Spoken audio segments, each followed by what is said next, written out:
இயேசு கிறிஸ்துவுக்கு பிரியமானவர்களே, இந்த புதிய நாளிற்கான வாக்குத்தத்தமான வசனம் சங்கீதம் 73 அதிகாரம் 26 வசனம்.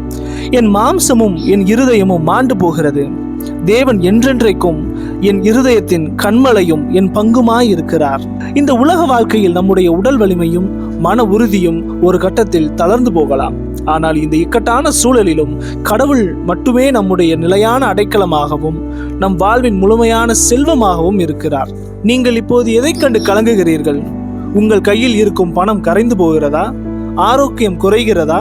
அல்லது எதிர்காலத்தை பற்றின பயமா?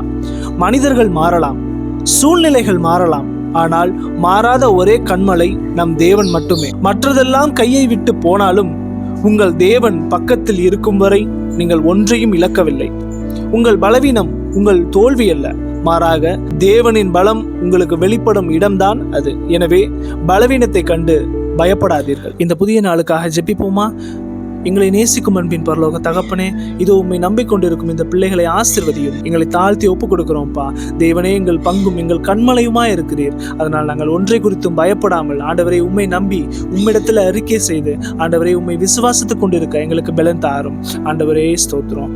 இன்று பிறந்த நாள் திருமண நாள் காண்கின்ற உமது பிள்ளைகளை உமது கரத்தில் ஒப்புக் கொடுக்கிறோம். நிறையவர்களை ஆளுகை செய்த ஆசீர்வதியும். தேவைகள் அநேகமாக இருக்கிற இயேசப்பா, இயேசுவின் நாமத்தில் தேவைகள் எல்லாம் சந்திக்கப்படுவதாக முற்றிலுமாய் உமது கரத்தில் ஒப்புக் கொடுத்து தாழ்த்துகிறோம்.